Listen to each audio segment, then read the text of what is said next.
Почитувани представници на медиумите, почитувани граѓани, следува редовната пресконференција на министерот за здравство доктор Венко Филипче. По обраќањето на министерот Филипче следуваат новинарските прашања. Тандерувар читатар прфат суст медијаве, наваждим дотмунтан дични конференција на регот прштипт министрите шандецис доктор Венко Филипче. Повелете, министре. Благодарам, почитувани представници на медиумите, почитувани граѓани.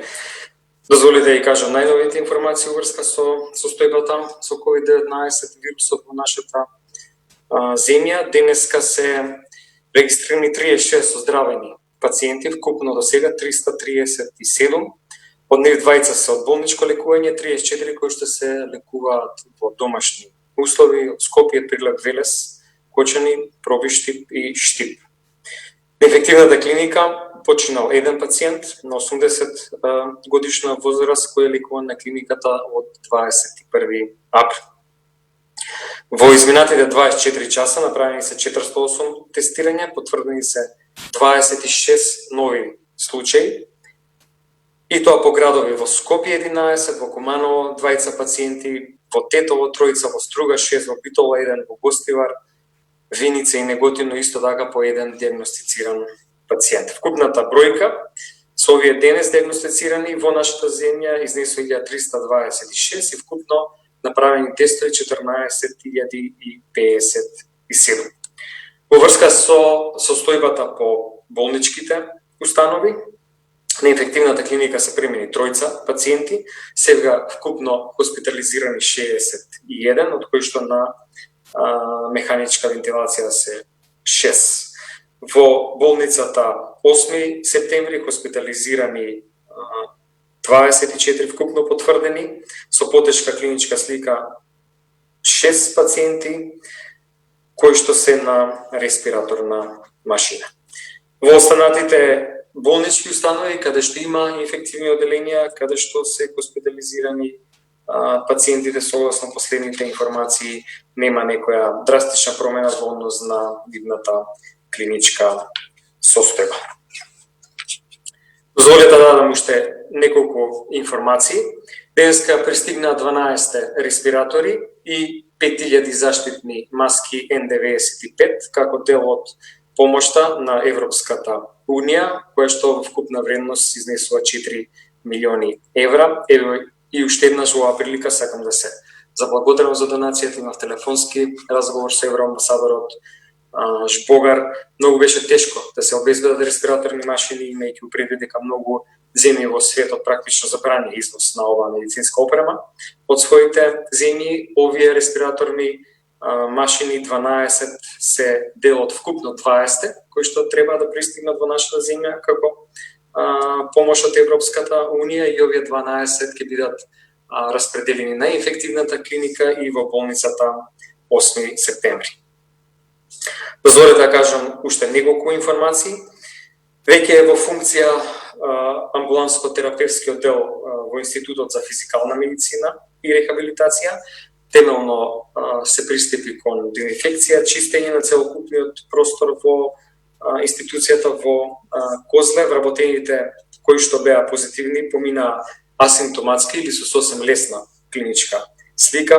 5 се излекувани, за уште 5 се очекуваат повторните контролни брисови. Се примаат пациенти кои што имаат само навистина индикација за која што е неопходно да бидат третирани болнички. Сите други пациенти таму се третираат, ќе се третираат во амбулански оддел.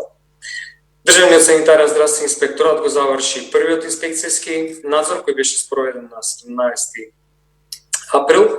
Тој е предаден во Министерството за внатрешни работи и очекуваме тие да се произнесат во однос на наодите кои што ќе произлезат од наодот, но и од нивната активност. А во текот на денешниот ден се спроведува и втор инспекцијски надзор и резултатите ќе бидат готови вечерва или утре изутрена, после што ќе известиме јавноста.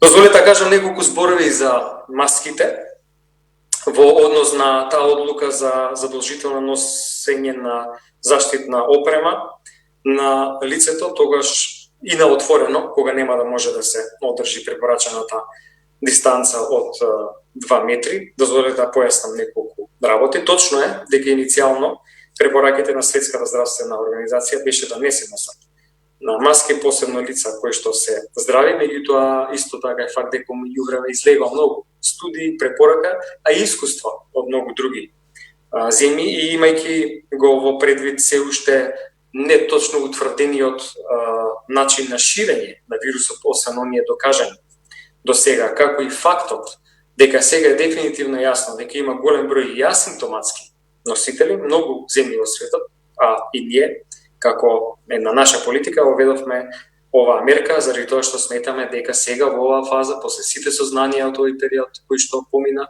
ги имаме за вирусот во која нас ходат испитувањата во насока на ширење.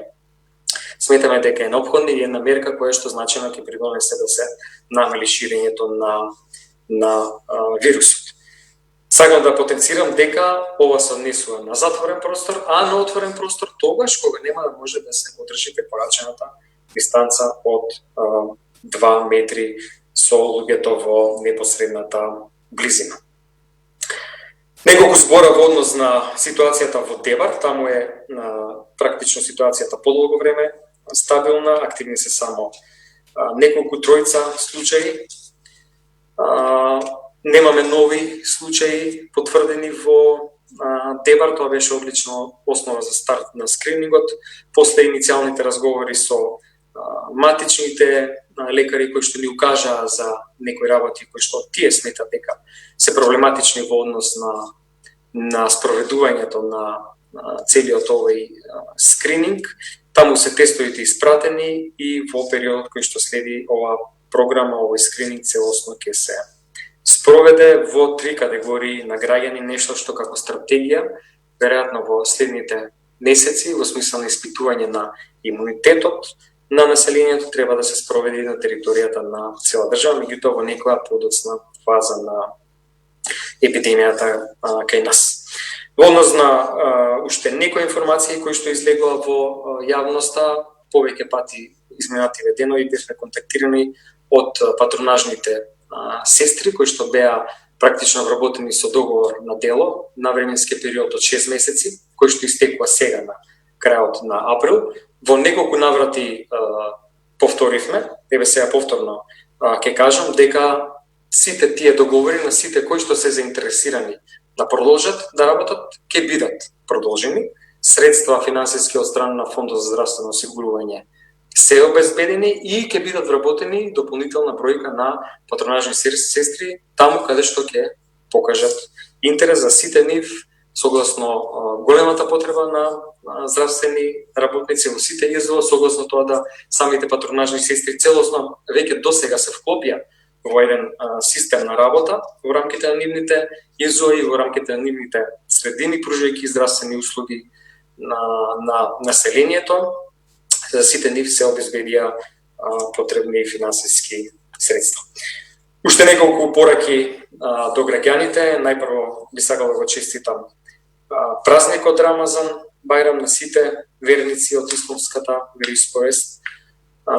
Сакам да се заблагодарам што се почитуваат мерките и да порачам дека заедно ќе излеземе од оваа криза многу посилни. Полека изминува и овој месец на април и затоа сакам да направам еден краток осврт на тоа што се случуваше во изминатиот период, практично 2 месеци околу оваа криза со коронавирусот. Сакам да кажам дека сметаме заедно со експертите, епидемиолози, дека нашите проекции за развојот на болеста, за епидемиолошката крива, како се растегна таа епидемиолошка крива врз основа на мерките и стратегиите се покажа како исклучително добри и точни. Сакам да им честитам на колегите од Институтот за јавно здравје, Комисијата за заразни болести за исклучително високото ниво на професионализам кој што го покажа за време на својата работа и секако на клиничката страна, лекарите колеги кои што работат со пациентите кои што им е потребна хоспитализација, односно третман. На база на сите овие проекции изградивме една успешна стратегија, сметам дека за сега ги дава резултатите. Сакам се заблагодарам и на граѓаните кои доследно ги почитуваат мерките. Однесувањето е клучот за наминување на епидемијата и дека само со почитување на овие мерки ќе се стави крај на оваа криза. Нема да дадат ефект мерките доколку не се почитуваат. Во таа смисла, сакам да подсетам дека е тоа многу важно. Ние воведовме една комбинирана мерка во која што се намалува рестриктивниот полициски час, се зголемува бројот на часови во кои што граѓаните може да се движат и тоа да се прави со задолжително носење на заштитна опрема на лицето, покривка на устата и на носот, и тоа не е случајно така, заради тоа што при тоа ги имаме во предвид апсолутно сите можности, сите фактори кои што влијаат на ширење на вирусот. Опремата, односно маската, покривката на устата, на носот е пред се важна за асимптоматските носители, заради тоа што постојат се повеќе податоци дека има такви носители на овој вирус, и заради тоа сакам да јасно укажам на тоа дека со намалувањето на рестрикциите епидемијата не е престаната, дека тоа не значи дека мерките не треба да се почитуваат, напротив, дека целокупниот пакет представува една вистина рестриктивен пакет, една мерка која што само доколку целосно се почитува може да даде резултати. Да останеме доследни во почитувањето на мерките, за да можеме што побрзо, постепено да го враќаме животот во нормално. И благодарам. Благодарам, министре. Почитувани колеги, почнуваме со ваши прашања, новинарски прашања. Цител телевизија, повеле. Добар ден, министре. Вашиот тест, како и тестот на премиерот Спасовски, како што соопштивте, покажаа дека се негативни за COVID-19. Меѓутоа, негативни се и 3 теста кои што ги направил кумановскиот градоначалник, и тоа само иницијативно во приватни лаборатории. Меѓутоа, кумановскиот градоначалник и половина кризен штаб се во карантин, бидејќи првиот тест им покажа дека се позитивни, односно дека се заразени со коронавирусот. Министре, на кои тестови да им веруваме и дали ова што се случува со кумановскиот градоначалник остава сумнеж дека постои пропуст во начинот, но и во квалитетот на тестирањата што се прават во центрите за јавно здравје, и како да не убедите дека сите оние кои што седат дома изолирани бидејќи се позитивни на COVID-19, а немаат симптоми, навистина се заболени со COVID-19? Прво дозволете да кажам дека тестовите кои што се користат во Институтот за јавно здравје се одобрени од Светската здравствена организација. Има само предпоставки после колку време од тестирањето на кој што се добива позитивен резултат може пациент да се негативизира, имајќи во предвид што не се знае колку време претходно бил носител на вирусот. Во конкретниот случај знаеме дека разликата помеѓу двата теста била негде 17-18 дена, со третиот тест уште дополнителни на 10, значи сосем доволен период да еден пациент се негативизира. Но мерките се даваат, се имплементираат за да се почитуваат. И тоа е суштината, заради тоа што за секоја мерка има медицинска издржаност, зашто тоа треба да биде така. 14 дена трае инкубациониот период. Еви, ние сме негативни, јас лично немам ни решение за изолација, а 7-14 дена, заради тоа што во било кој период ден од тие 14 дена некој може да покаже дека е позитивен на вирусот, заради тоа што толку трае инкубацијата. Во таа смисла сметам дека апсолутно секој треба да се придржува до мерките, заради тоа што препораката да се почитуваат и теркот како се прави кога се утврдува дали кај некој пациент е поминал практично вирусот, односно тој се негативизира и има медицинска оправданост согласно однесувањето карактеристиките на вирусот. Продолжуваме понатаму. Ако нема дополнително нешто сите да додаде, колешка? Продолжуваме, без 4 вести, поведе. Министра, што покажа контролата на Државниот здравствен инспекторат во случајот со организирањето на пресконференцијата на владата и на Општинската служба во Куманово, и градоначалникот Димитриевски веќе во неколку изјави споменува дека не е време за дворски игри и хајки. Како ги коментирате овие изјави? Кој игра дворски игри и прави хајки? Можам да кажам дека во наодот на Државниот санитарен здравствен инспекторат беа констатирани низа пропусти, после што тој беше пратен во Министерството за внатрешни работи за понатамошна евалуација и постепување. Во таа смисла не би сакал ништо повеќе да коментирам. Денешниот наод, апропо вчерашните случаи, ќе биде готов во текот на денот или во текот на утрешниот ден, после што во детали ќе известиме за тоа каков е истиот. Продолжуваме понатаму. Канал 5. Повеле. Благодарам, министре. На почетокот споменавте колку од излекуваните се од домашно лекување, колку хоспитализирани. Имате ли вкупен процент колку се вкупно досега излекувани дома, а колку од оние кои што биле хоспитализирани, и дали имате конкретна бројка колку од асимптоматските случаи, колку луѓе кои што немале симптоми во земјава се заболени од коронавирусот? И уште едно прашање, ако може, ги споменувате постојано и Светската здравствена организација и вие маските, но што е со ракавиците? Некако како да ги заборавивме. Еве денеска јас видов дека кога доаѓав на кај работа, буквално никој не носеше ракавици, а се паќаат сите за автобуси, а потоа за устата носат и така натаму. Во однос на точните бројки и проценти, дозволете да направам увид во статистиката. Јас и вчера исто така ветив, не можев да го добијам колегата за некои бројки кои што ги бараше во однос на статистиката, за точно да ви кажам. Меѓутоа треба да е некако бројот скличен на процентуалниот број на пациенти кои што се лекува во болнички и во домашни услови. Заради тоа што ние имаме навистина празни болнички капацитети и голем број на пациенти кои што имаат сосем лесна клиничка слика, кои што според инфектолозите треба и може да се лекуваат во домашни услови. Значи 60 на пациенти на инфективна клиника, 30 на во болницата 8 септември, 40 на вкупно, значи околу 130-140 од вкупниот број сега активни случаи кои што се лечат во болница. И паралелно на тоа, со оглед на тоа што имаме во домашни услови полесни пациенти, да ги кажам, очекуваме и од таму поголем број да побрзо закрепнуваат. Но дозволете бројката да ја кажам после овој увидот во статистиката. Во однос на ракавиците, апсолутно битно прашање и добро што го поставивте. Доколку се внимава и не се манипулира околу устата и носот и со маската или било што, и доколку често се мијат рацете во доволно долго време, трајање од 20 на секунди, сметам дека апсолутно ракавици не се неопходни.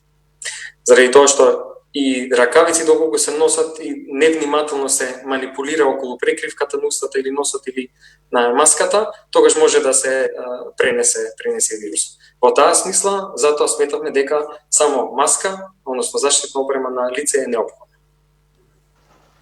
Продолжуваме понатаму. Адриана, нешто на дополнување? Благодарам. Благодарам и на вас. Продолжуваме понатаму. Телма телевизија, Елена Повеле. Добар ден.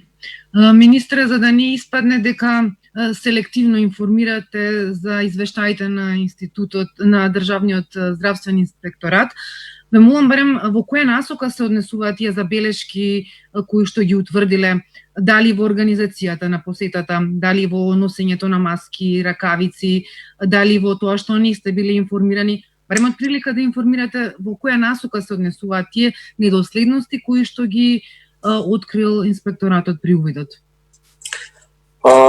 Јас детално го прочитав наводот, тој беше доставен до Министерството, меѓутоа и навистина сум за отворено и транспарентно информирање. Меѓутоа, еве дозволите ми да направам консултација со другите институции, каде што е даден, во смисла на тоа да нарушам со давање било каква информација и други постапки. Доколку има простор, апсолутно све што можем да кажем, јас би кажам. Да направам консултација со Министерството за внатрешни работи, кај што исто така беше доставен извештајот покрај Министерството за здравство, па да известам согласно нивните препораки. Борит, би допрашала и само во насока на она што го праша претходно колешката од Цител, сега по овие тестови кои што беа направени приватно и државно, се наметнуваат некои сомнежи. Треба ли да има некакви сомнежи воопшто во тие тестови, односно на што се должи разликата во резултатите? Дали е тоа можеби фазата на тестирање или пак нешто друго за да се разјасни во јавноста? комисија формирана од Министерството за здравство, кој што учествуваат членови на комисијата за заразни болести и вирусолошката лабораторија во Институтот за јавно здравје, направи увид стручен во апсолутно сите лаборатории приватни, од каде што ние ги евидентираме резултатите. И тоа е причина зашто и ние ги кажуваме тие резултати, што значи дека има стручно мислење дека тие се компетентни и дека на соодветен начин ги прават резултатите. Сметам дека во конкретниот случај станува збор за временскиот период во кој што се взимаат резултатите, во насока на тоа и затоа се дадени препораките на кои што инсистираме да се почитуваат 14 дена, проверка и така натаму, доколку е после 14-тиот ден, што е можно сценарио, тестот да биде повторно позитивен, уште 7 дена се продолжува, не знаејќи колку време претходно пациентите може да се носители на вирусот, така да сите овие лаборатории кои што ги гледате во нашиот дневен извештај се верификувани од стручната комисија дека имаат соодветна патека по која што се прават тестовите, дека апсолутно имаат соодветен процес кој што е акредитиран за да може да им се верува на нивните резултати. Продолжуваме понатаму. Телевизија 21. Јовица Повеле. Благодарам. И моето беше прашање поврзано првичното со градоначалникот на Куманови, зашто тој раздор се направи околу резултатите на тестирањето, но сега ќе запрашам за дали битолчанецот е највозрастниот пациент од Македонија кој што е оздравен од COVID-19 и дали има пациент во државата кој што бил поставен на респираторна машина, а сепак за сега е веќе излекуван и пуштен на домашно лекување. Благодарам. Не, нема излекуван пациент на респираторна машина, има повеќе пациенти кои што подолг временски период, па сега планираме и промена на начинот на лекување во однос на правење на трахеостома и трахеотомија и така натаму, значи некои кои што покажува знаци дека може да закрепне во однос на пациентите, односно конкретно пациенти возраста е исто како и претходно кога е потребна анализа, дозволете да проверам па да известам после или во текот на утрешниот ден. Благодарам. Благодарам, Јовица. Продолжуваме понатаму. Билјана, Алфа телевизија, Повеле. Со оглед на тоа дека случајот со кумановскиот градоначалник ја разбранува јавноста, јас ќе се задржам тука. Дали на господинот Димитриевски му беше направен само еден тест за COVID-19, со оглед на тоа дека станува збор за висок функционер кој што практично и неколку луѓе од владата ги стави во самоизолација, дали можеби сметате дека требаше и ако можеби имало направено уште еден контролен тест, за тоа прашувам, да се направи уште еден тест во рок од 48 часа со оглед на тоа дека и вие самиот многу пати имате кажано дека тестовите не се 100% сензитивни. Благодарам.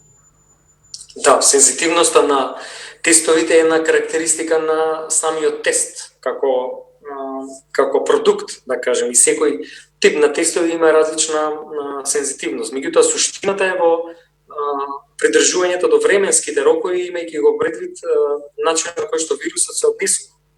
И затоа се дадени, затоа така се димензионирани препораките. Па дури и во рокот од тие 14 дена за кои што се смета дека инкубација, мала е веројатноста дека ќе се јави вирусот, дури да се направи тестирање во првиот ден практично и неверојатно, па после вториот, третиот ден, па најголема веројатност некаде околу 7-миот, 8-миот ден ако човекот се заразил и после тоа се намалува веројатноста. Значи, ништо од тие дадени рокови препораки не е случајно. За се има причина. Исто како и дуплиот контролен тест, дали некој пациент е дефинитивно негативизиран или не. Не само сензитивноста на тестот, туку и времето во кое што се наоѓа, понатаму вирулентноста во фазата во која што се наоѓа. Значи, затоа е таков алгоритм. Се лекува пациент кој што е диагностициран, докога некој негов контакт, ако сметаме дека е висок ризик 14 денови, па после завршувањето на симптомите 2 теста, токму за да се избегне некаква грешка во толкување. Значи, ние сакаме да сме сигурни дека пациентот е негативизиран. Благодарам. Продолжуваме натаму. Тера телевизија, Повеле. од Битола, дали има случај на коронавирус во Старскиот дом во Битола, или по првиот на 89 годишниот Штипени, сега се работи за лице вработено, меѓутоа кој се наоѓа на домашна изолација или после првиот случај. И како се случува на 85 годишниот, дали тој е испишан од клиниката во Битола? Јас извинувам, меѓутоа освен за постариот пациент, овој првиот дел од прашањето, не може да го Имаме слушам. проблеми со конекцијата изгледа со колегата од Тера телевизија. Ќе пробам уште еднаш, повели. Да, прашањето беше дали имаме втор случај во Старскиот дом во Битола на коронавирус. Колку што јас знам до денес За вработено лице констатирано во минатата недела, а се наоѓа во самоизолација. Колку што јас знам во овој момент не. Меѓутоа не можам да бидам сигурен, ќе мора да проверам исто како и за состојбата конкретна на пациентот за да не направиме некоја грешка. Добре, фала. Благодарам. Продолжуваме понатаму. Менче, Нова ТВ, повели. Благодарам. Еве јас ќе се надоврзам со болницата во Битола. Имам информација за втор пациент кој што е чуван исто така на оделот на интерниот одел, во истата просторија каде што беше и предходниот, бил негативен, докажано е дека е позитивен, користел ист тоалет во оделот. Дали тоа се одвестува на протоколите? Значи, дали треба таму да се чува додека бил, а потоа е однесен на инфективното оделение? И сакам да прашам што покажува сликата овие 2 дена, дали граѓаните ги почитуваат мерките на отворен простор, да носат маски таму каде што нема дистанца. Ние како новинари добиваме различни фотографии, веќе почнавме да излегуваме и да гледаме пред зградите, пред дворовите се игра кошарка, заедно со родителите, децата играат, никој од нив не носи маски, или многу ретко. И кога ќе олабават мерките за другите прегледи, освен за итните случаи во болниците и на клиничките? Да, за Битола сакам јасно да кажам дека постои протокол кој што и суспектните пациенти треба да се третира во тој дел кој што е за изолација.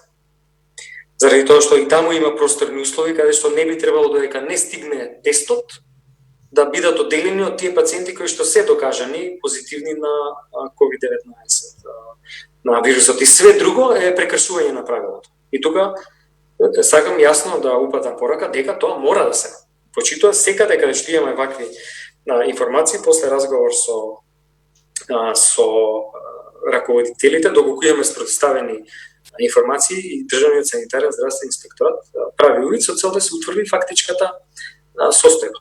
Во однос на мерките, можам да кажам дека и ова е мој личен впечаток, пошто јас ги следам тие слики што излегуваат и така натаму.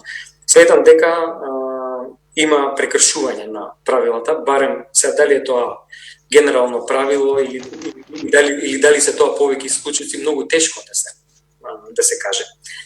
Меѓутоа сметам дека сме ние во една фаза во која што тоа ќе стане еден трк на однесување и нема да заврши дури ни со вонредната состојба, дури ни со олабавувањето на мерките, туку ќе продолжи и во период кој што е пред нас. Сакам да верувам дека сите граѓани, лично имам чувство дека сепак се многу посвесни него што беа до сега, дека ова е исклучително битно. Како што има овакви некои слики кои што излегуваат во медиумите за прекршување на тоа, има и слики кои што, и тоа не е малку, во кои што сите тие препораки се почитуваат. И дистанцата на чекање пред институциите и носењето на маски, еве дури и пред да имаше ваква уредба донесено владата, огромен дел од населението надвор веќе носеше маска или ако ништо друго, некоја марама. Така да сметам дека со тек на време и уште повеќе ќе расте свеста на граѓаните, заради тоа што ќе станат сите свесни дека тоа е мерка која што мора да се почитува, заради тоа што нивното здравје е во интерес и секако со персоналното и колективното здравје. Така да во овој период се разубавува времето, има повеќе слободни часови за движење, сметам дека само со придржување до овие препораки ние ќе имаме и понатаму добри резултати во борбата со вирусот. И во однос на пациентите во клиничкиот центар, и сега мислам дека нема одложување на било што, барем нема информација до сега стигнато, дека има во секојдневната комуникација со огромен број на директори, дека има некој тип или некоја индикација или некоја патологија која што може да се искомплицира, се одложува. Значи само тие хронични пациенти кои што може да се одложат без при тоа да ја комплицираат здравствената состојба. Некаде и дали таа политика во овој момент ќе ја ревидираме, сега не може да кажам, веројатно дека ќе почекаме уште недела или две овој период кога го очекуваме пикот, па понатаму да размислуваме за овој промена на концептот. Продолжуваме понатаму. Слободен печат, Мирослава Повели. Добар ден, министре. Сакам да ве прашам дали пациентите со COVID-19 кои што се хоспитализирани плаќаат партиципација. Информацијата за болничкото лекување. Информацијата ми е од една лекарка која што е диагностицирана со коронавирус и ми кажа дека 11 денови лежала на инфективното оделение во Скопје и потоа е била наплатена партиципација, не е јасно зошто, затоа што болеста ја добила како дел од својот професионален медицински ангажман. И тоа сакав да прашам. И бидејќи знаеме дека вие сте посветен на тоа медиумите да бидат информирани, секојдневно се организираат пресконференции, се одговараат сите новинарски прашања, сакам да ве прашам дали знаете дека денеска директор на една клиника им испрати вакво соопштение на своите вработени лекари. Уште еднаш ве подсетувам дека излегување во медиуми е дозволено само со писмена согласност од директор. Излегувањето во медиуми кое штети на угледот на клиниката, кое ја разнишува довербата кај вработените на клиниката во услови на криза и кое влева недоверба во постапувањето на епидемиолошките служби и институциите на системот, ќе биде санкционирано. Дали е ова дозволиво и дали ќе има санкции за ваквиот директор?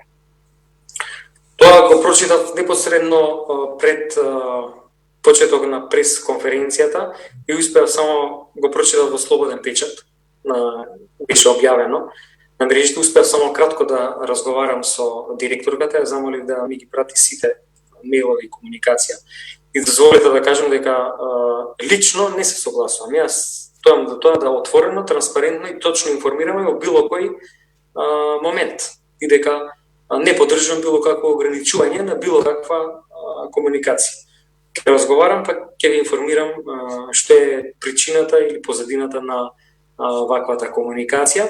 Во однос на партиципацијата, ние ги ослободивме, ние ги покриваме трошоците со одлука на влада за сите кои што не се здравствено осигурани, но можно е да земеме предвид и партиципацијата. Ќе направиме една финансова конструкција и тоа може за неколку дена да биде завршено. Слободен печат, Мирослава, се волет. Благодарам. Продолжуваме понатаму. Канал 77, Повели. Колегата се исклучил за. Продолжуваме и последно прашање. Александар, Повели. Александар, Радио Петрилев. Добар ден, господине министер. Во нашата редакција вчера и денеска имаше голем број јавувања од вработени во една од најголемите фабрики за производство во Прилеп. Имено вработена на која што е бил земен бриз минатата недела, не останала во самоизолација, туку одела на работа и вчера ги добила резултатите дека е позитивна. Останатите колеги се сомневаат и се плашат дека можеби има и други заразени, додека изминатите денови позитивни на вирусот одели на работа, поради тоа што фабриката продолжила со работа. За ваквата неодговорност од страна на одговорните лица и претходно ви имав укажано, но вашите препораки и укажувања очигледно дека не се почитуваат, а исто и препораките што ги дава и општина Прилеп. Министер, не мислите дека Државниот санитарен и здравствен инспекторат треба веднаш да излезе на терен и да реагира на ваквите укажувања на вработените?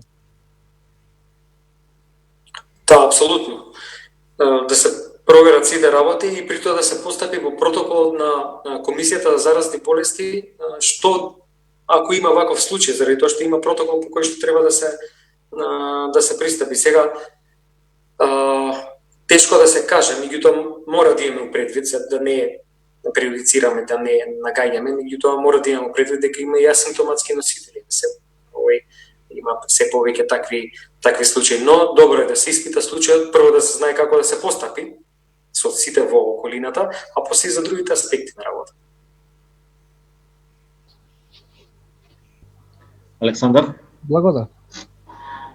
Почитувани, тука е и крајот на делот на новинарски прашања кои онлайн постава до министерот. Ние ќе продолжиме со неколку прашања кои не стигна во официјалниот мејл на Министерството за здравство. Прво прашање, министре, кога ќе почне лекувањето на тешко болните од COVID-19 со крвна плазма од излекуваните пациенти? Прашањето од МИАМК. Готов е протоколот за сега, колку што јас знам, кај ниту еден пациент не е индицирано такво лекување. Има некои други терапевски протоколи кои што се спроведуваат во однос на третманот на пореметувањето на крвта во склоп на третман на овој другите органски системи, како појачување на функцијата на тромбоцитите, подобрување на коагулационите карактеристики на крвта, но до сега нема индикација за плазмата. Продолжуваме исто едно прашање од Мија, дали се размислува да се даде можност за лекување на заболените со алтернативна медицина, на пример со хомеопатски лекови кои веќе помагнале да се излекуваат заболени во некои земји? Ние нашата медицина ја темелиме на медицината базирана на докази и тоа пред се однесува за овие најтешки пациенти во оделите за интензивна нега, заради тоа што кога има една друга форма на манифестација, па кога една компликација се накалемува на друга компликација, навистина нема никакви други искуства, освен тие кои што со години ги практикуваме или ги користиме на нашите пациенти. Во однос на овие други алтернативни методи, ние во тие прво немаме искуство и второ мора да кажам дека мора да бидеме внимателни. Сега се публикува се и се што и не сме сигурни дека тоа што се публикува е навистина така. Продолжуваме со следно прашање, од кои општини се заболените од Скопје? Навистина ми е тешко сега да кажам, да видиме ако статистиката што ќе ни покаже. Следното прашање, со оглед на тоа што бројката на позитивни на коронавирус од здравствениот персонал на одделот за гинекологија и акушерство во Куманово е поголема, колкав број поредувања има во кумановската гинекологија, бидејќи имаше известувања дека работат под посебен режим кога се тестираат родилките за присуство на коронавирус, колку се позитивни и дали до сега има случај на позитивно новородено бебе? Болницата во Куманово со оглед на тоа што имаше голем број на персонал кој што не одеше на работа, дел беа заболени, дел беа во изолација согласно контактите и прашалникот. Работат целосно оделенијата каде што може да се организира работата, конкретно за гинеколошкото оделение и за оделението за инфективни болести сме практично секојдневна комуникација и по потреба сите тие пациенти се праќаат во Скопје по претходна најава.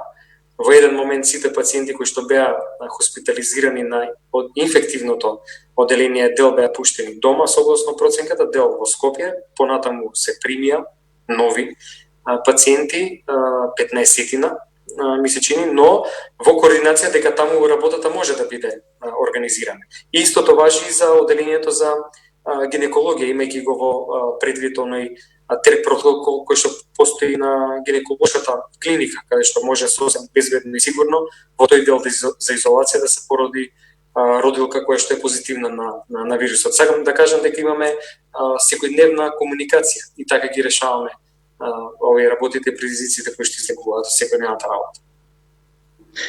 Благодарам, министре, почитувани. Тука е и крајот на денешната редовна пресконференција на министерот за здравство доктор Венко Филипче. Deruar tuiste de fundi konferencës së rregullt për shtyp të Ministrit të Shëndetësisë doktor Venko Filippçe, që ndroni në shtëpi dhe respektoni të gjitha rekomandimet e institucioneve përkatëse. Ditën e mirë. Prijatno.